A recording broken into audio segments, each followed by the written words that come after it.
पहिलो थेसिलोनी 1 अध्याय। Paul, Silas र तिमोथीबाट परमेश्वर पिता र प्रभु येशू ख्रिस्टमा थेसिलोनिकीहरूको मण्डलीलाई अनुग्रह र शान्ति। थेसिलोनिकीहरूका विश्वासको निम्ति धन्यवाद। हाम्रा प्रार्थनाहरूमा तिमीहरूको निरन्तर स्मरण गर्दै हामी परमेश्वरलाई तिमीहरू सबैका निम्ति धन्यवाद दिन्छौँ। हाम्रा परमेश्वर पिताको सामुन्ने हाम्रा प्रभु येशू ख्रिस्टमा तिमीहरूका विश्वासको काम, प्रेमको परिश्रम र आशाको धैर्य निरन्तर सम्झन्छौँ। भाइ हो, परमेश्वरका प्रियहरू, तिमीहरूलाई उहाँले चुन्नु भएको हामीलाई थाहा छ, किनभने हाम्रो सुसमाचार तिमीहरू कहाँ वचनमा मात्र आएन, तर शक्ति र पवित्र आत्मामा पनि, आत्मामा अनि सम्पूर्ण निश्चयता साथ आएको हो।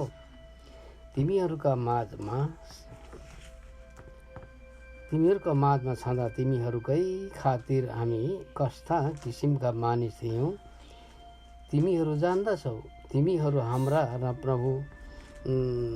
प्रभुका अनुकरण गर्ने भयो, किनकि पवित्र आत्माले दिनुभएको आनन्द साथ तिमीहरूले धेरै कष्टमा वचन ग्रहण गर्यौ, यहाँसम्म कि माकेडोनिया र अखैयामा सबै विश्वासीहरूका माझमा तिमीहरू नमुना बन्यौ, किनकि तिमीहरूद्वारा परमेश्वरको वचन केवल माकेडोनिया र अखैयामा मात्र प्रचार गरिएको होइन, तर परमेश्वर माथिका तिमीहरूको विश्वास प्रत्येक स्थानमा फैलिएको छ र हामीलाई अरू केही भन्नु आवश्यक छैन, किनकि जुन किसिमले हाम्रो स्वागत तिमीहरू कहाँ भयो अनि जीवित र साँचो परमेश्वरको सेवा गर्न तिमीहरू मूर्तिहरूबाट परमेश्वरतर्फ फर्क्यौ, सो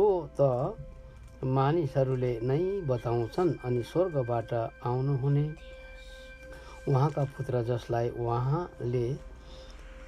उहाँले मृतकबाट उठाउनु भयो, उहाँकै प्रतीक्षा तिमीहरू गर्दछौ, अर्थात् येशूको, जसले आउन लागेको क्रोधबाट हामीलाई छुटकारा दिनुहुन्छ। आमेन। पहिलो थेसिलोनी 2 अध्याय। थेसलोनिकेमा पावलको सेवा। भाइ हो, तिमीहरूका हाम्रो आगमन व्यर्थ नभएको तिमीहरू आफैलाई थाहा छ।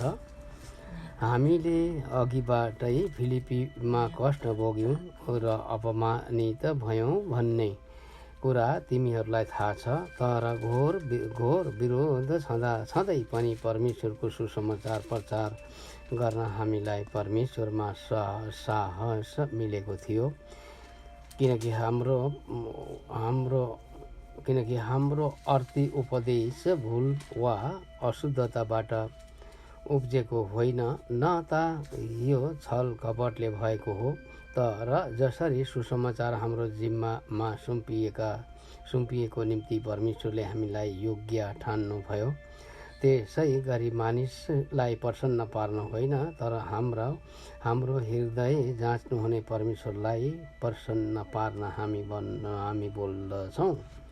तिमीहरूलाई थाहै छ कि हामीले कहिल्यै खुसामदीका कुरा गरेनौँ, न हामी लालचका बहानामा फस्यौँ।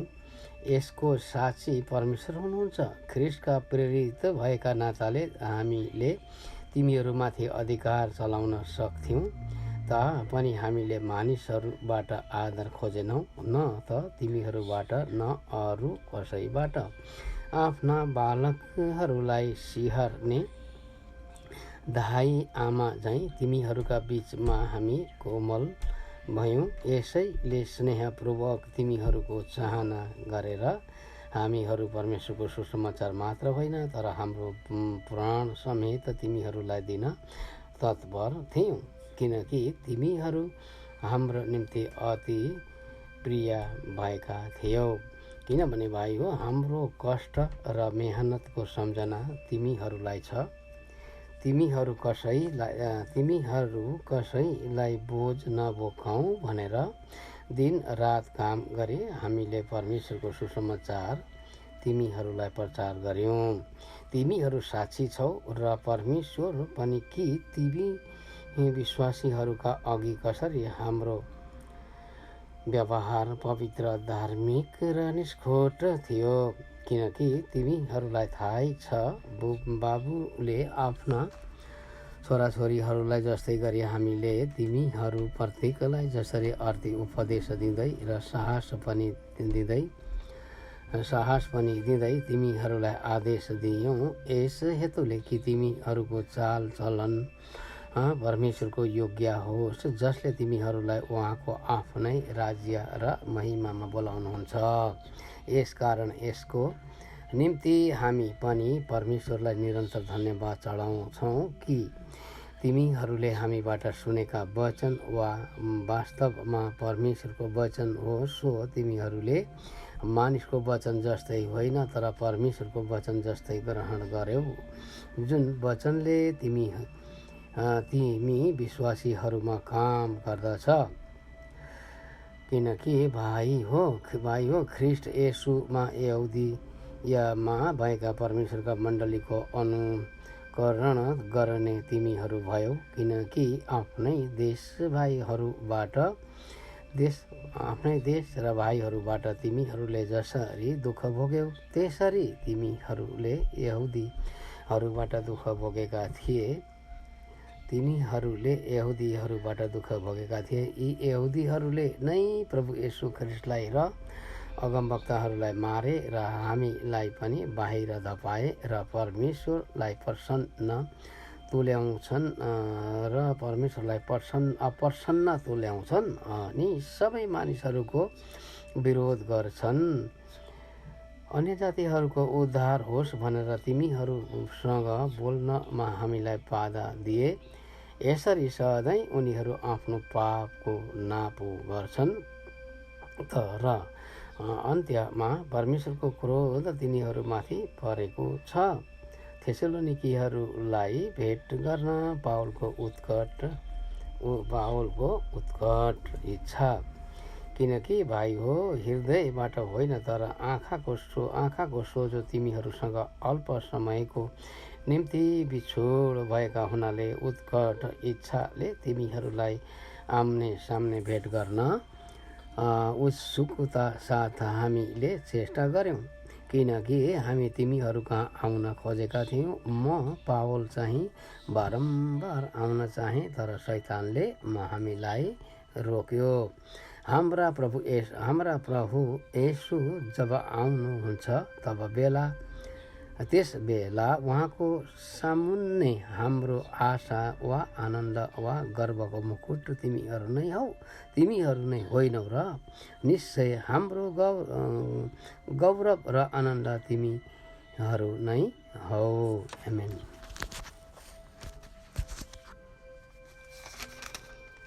पहिलो थेसलोनिके 3 अध्याय। यसकारण जब हामीले सहन सकेनौँ तब एथेन्समा एकलाई छोडिन हामी राजी भयौँ, तिमीहरूलाई विश्वासमा स्थिर गराउन र म अर्थी उपदेश दिन। परमेश्वरमा ख्रिस्टका सुसमाचारको सेवक हाम्रा भाइ तिमोथीलाई हामीले पठायौँ ताकि यी कष्टहरूले गर्दा कोही नडगमगाओस्। तिमीहरू आफैलाई थाहा छ कि यसैको निम्ति हामी खटाइएका छौँ। किनकि जब हामी तिमीहरूसँग थियौँ तब तिमीहरूले कष्ट भोग्नै पर्छ भनी हामीले अघिबाटै भनेको थियौँ। यो साँच्चै हुन पनि आयो सो तिमीहरूलाई थाहा छ। यसकारण मैले अझै सहन नसक्दा परीक्षा गर्नेले कुनै किसिमले तिमीहरूलाई परीक्षामा पार्यो कि भनी र हाम्रो परिश्रम व्यर्थै जाला कि भन्ने डरले तिमीहरूको विश्वास थाहा पाउनलाई मैले तिनलाई पठाएँ। तिमोथीले ल्याएको खबर। तर अहिले तिमोथी तिमीहरू कहाँबाट हामी कहाँ आएर तिमीहरूको विश्वास र प्रेमको असल खबर हामीलाई सुनाए। तिमीहरूले हामीलाई भेट्न ज्यादै इच्छा गरी सधैँ प्रेमसँग हाम्रो सम्झना गर्दछौ भन्ने खबर तिनले दिए। हामी पनि तिमीहरूलाई भेट्न त्यत्तिकै चाहना गर्दछौँ। यसै कारण भाइ हो, तिमीहरूका विश्वासको कारणले हाम्रा सारा दुःख र क्लेशमा तिमीहरूका विषयमा हामीले सान्त्वना पाएका छौँ। किनकि यदि तिमीहरू प्रभुमा दरिला रह्यौ भने हामी जीवित रहन्छौँ। सबै आनन्द जो तिमीहरूका खातिर परमेश्वरमा हामी अनुभव गर्छौँ त्यसको निम्ति र तिमीहरूका लागि हामी परमेश्वरलाई के धन्यवाद दिन सक्छौँ र तिमीहरूलाई आम्ने सामने भेटेर तिमीहरूका विश्वासको कमी पुरा गर्ने हेतुले हामी दिन रात जोसका साथ प्रार्थना गर्छौँ। अब हाम्रा परमेश्वर र पिता स्वयंले र हाम्रा प्रभु येशूले तिमीहरू कहाँ आउने हाम्रो बाटो खोलिदिए हुन्। जसरी हामी तिमीहरूलाई प्रेम गर्दछौँ त्यसरी नै प्रभुले तिमीहरूलाई एकले अर्कासँग र सबै मानिसहरूसँग प्रेममा बढ्ने र प्रशस्त भइरहने तुल्याउन्। यस हेतुले कि उहाँका सबै सन्तहरूका साथमा हाम्रा प्रभु येशू ख्रिस्टको पुनरागमन हुँदा उहाँले हाम्रा परमेश्वर पिताको सामुन्ने तिमीहरूका हृदय पवित्र र निष्ठुर तुल्याई स्थिर गराउन्। पहिलो थिस्सलुनी 4 अध्याय परमेश्वरलाई प्रसन्न तुल्याउनु। अन्त्यमा भाइहरू, प्रभु येशूमा हामी तिमीहरूलाई आग्रहपूर्वक बिन्ती गर्दछौँ र अर्ती दिन्छौँ कि तिमीहरूले कसरी जिउनु र परमेश्वरलाई प्रसन्न तुल्याउनु पर्छ भन्ने तिमीहरूले हामीबाट सिक्यौ र त्यसो गर्दै पनि छौ। त्यसैमा तिमीहरू झन् बढ्दै जाओ, किनकि तिमीहरूलाई थाहा छ हामीले प्रभु यसुद्वारा कुन आदेशहरू तिमीहरूलाई दियौँ। किनकि परमेश्वरको इच्छा जो तिमीहरूको पवित्रकरण पनि हो सो यो हो कि तिमीहरू व्यभिचारबाट अलग बस, पवित्र र आदर साथ आफ्नो निम्ति पत्नी लिनु, सो तिमीहरू प्रत्येकले जान तर परमेश्वरलाई नचिन्ने अविश्वासीहरू जस्तै कामुकताको कुवासनामा नबस। यस विषयमा कसैले अपराध गरेर आफ्नो भाइलाई खराबी नगरोस्, किनकि यस्ता सबै कुरामा बदला लिनुहुने प्रभु नै हुनुहुन्छ। हामीले तिमीहरूलाई अगाडि नै यसबारे गम्भीर चेतावनी दिएका छौँ, किनकि परमेश्वरले तिमीलाई अशुद्धताको निम्ति होइन तर पवित्रतामा बोलाउनु भएको छ। यसै कारण जसले यस कुराको अवहेलना गर्छ त्यसले मानिसको होइन तर परमेश्वरको अवहेलना गर्छ, जुन परमेश्वरले तिमीहरूलाई आफ्ना पवित्र आत्मा दिनुहुन्छ। तर भाइहरूप्रतिको प्रेमको विषयमा कसैले तिमीहरूलाई लेख्न खाँचो छैन, किनकि एकले अर्कोलाई प्रेम गर्नु भन्ने तिमीहरू आफैले पनि परमेश्वरबाट शिक्षा पाएका छौ।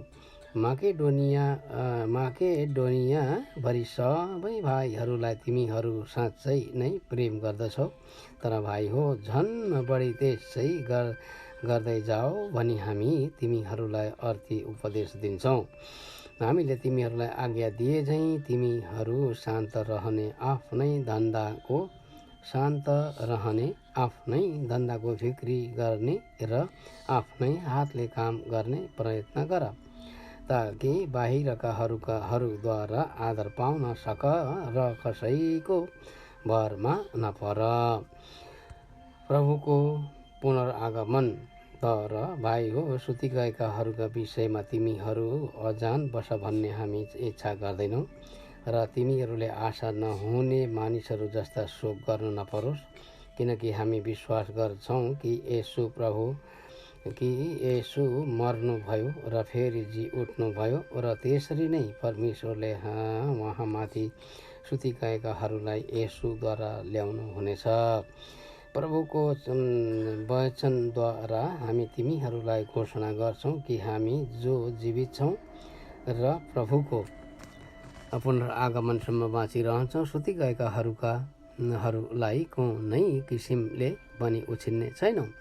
किनकि प्रभु स्वयं हुकुमको गर्जनसित, प्रधान स्वर्गदूतको आवाज र परमेश्वरका तुरहीको स्वरसित स्वर्गबाट ओर्लनु हुनेछ र ख्रिस्टमा मरेकाहरू चाहिँ पहिले वाउरी उठ्नेछन्। तब हामी बाँचिरहेका र छोडिएकाहरू प्रभुलाई आकाशमा भेट्न तिनीहरूका साथसाथै बादलमा उठाइ लगिनेछौँ र यसरी हामी सधैँ प्रभुसँग रहनेछौँ। यसै कारण एकले अर्कोलाई यी वचनहरूले सन्तवना देऊ। आमेन।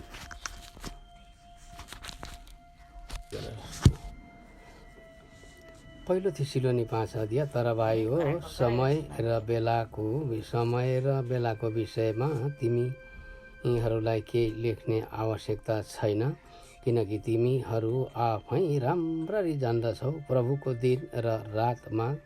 प्रभुको दिन त रातमा चोर आए झैँ आउनेछ, जब मानिसहरू शान्ति र सुरक्षा बनिरहेका हुन्छन्। तब गर्भवती स्त्रीलाई व्यथा लागे झैँ अचानक तिनीहरूमाथि विनाश आइलाग्छ र तिनीहरू कुनै रीतिले उम्कने छैनन्। तर भाइ हो, तिमीहरू अन्धकारमा छैनौ, तसर्थ त्यस दिनले तिमीहरूलाई चोरले जस्तै चकित पार्ने छैन, किनकि तिमीहरू सबै ज्योतिका सन्तान र दिनका सन्तान हौ। हामी रातका र अन्धकारका सन्तान होइनौँ।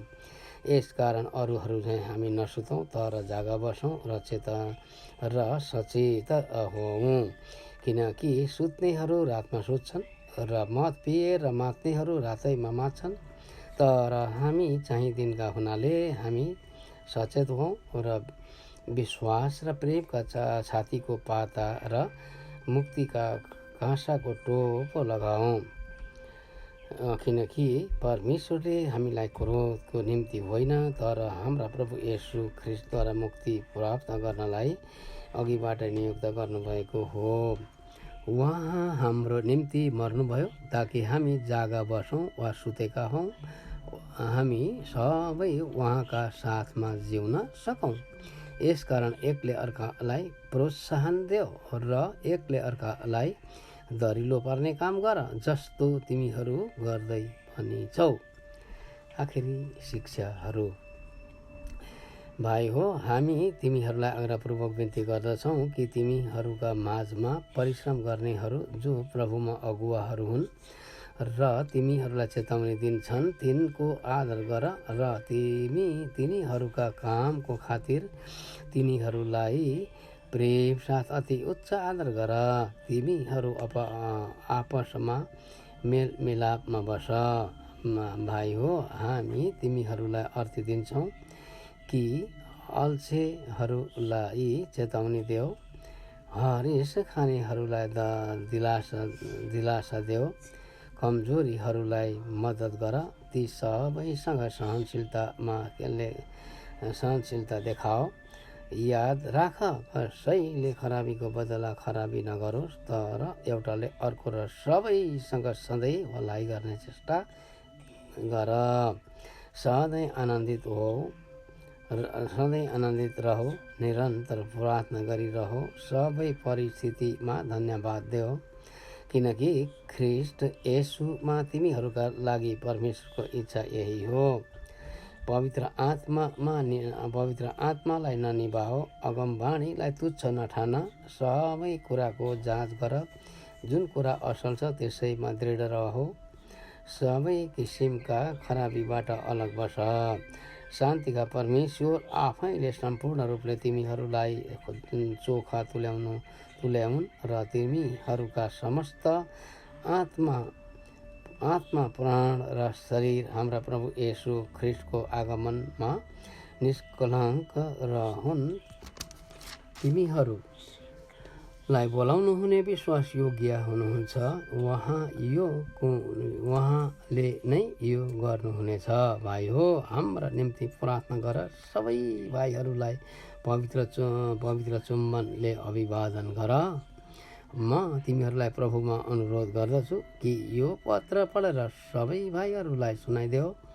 हाम्रा प्रभु येशू ख्रीष्टको अनुग्रह तिमीहरूमा रहोस्। आमेन।